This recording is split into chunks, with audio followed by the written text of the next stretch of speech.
అందుకే మిత్రులారా, ఇవాళ కేటీఆర్, కేసీఆర్, హరీష్ రావు మాట్లాడుతున్నారు. కాంగ్రెస్ వచ్చింది, ఇవాళ పేదలకు కష్టాలు వచ్చినాయి. నేను చెప్పదలుచుకున్నా, పేదలకు ఎవరికి కష్టాలు రాలే, మీ కుటుంబానికి కష్టాలు వచ్చినాయి. ఆ కష్టాలను కప్పిపుచ్చుకోవడానికి పేదల మీద నెట్టే ప్రయత్నం చేస్తున్నాడు.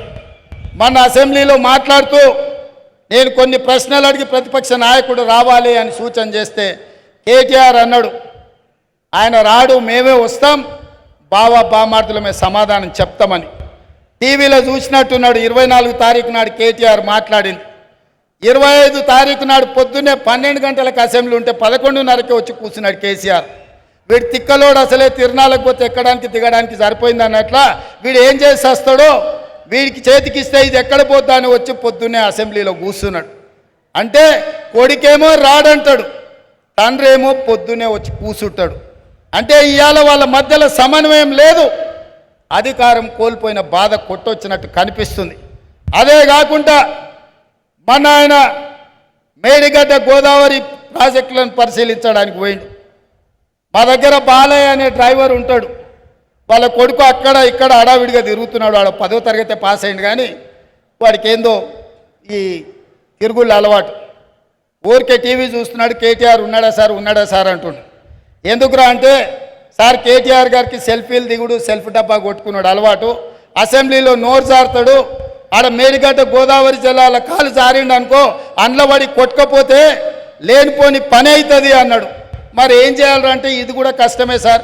ఆయన నీళ్ళలో కొట్టుకపోతేనే కుటుంబానికి విషాదం, బయటికి తీస్తేనేమో ఇది రాష్ట్రం మొత్తానికి విషాదం అవుతుంది. ఎందుకంటే ఈ తెలంగాణను తెగ నమ్ముకుంటారు వాళ్ళ కుటుంబం అని.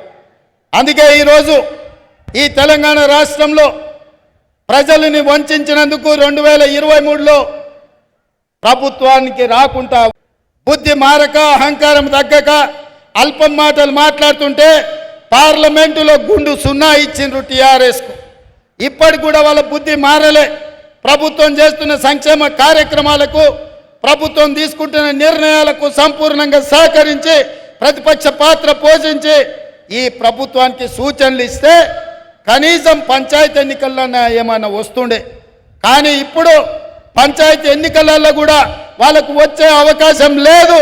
ఇక్కడున్న వేదిక మీద ఉన్న మా నాయకులకు నేను ఒక మాట చెప్పదలుచుకున్నా. ఇక్కడున్న మా కార్యకర్తలకు అసెంబ్లీ ఎన్నికలు అయిపోయినాయి, పార్లమెంట్ ఎన్నికలు అయిపోయినాయి, నాయకుల ఎన్నికలు అయిపోయినాయి. ఇప్పుడు రాబోయేది sarpanch, MPTC, ZPTC, municipal councillor ఎన్నికలు, అంటే కార్యకర్తల ఎన్నికలు.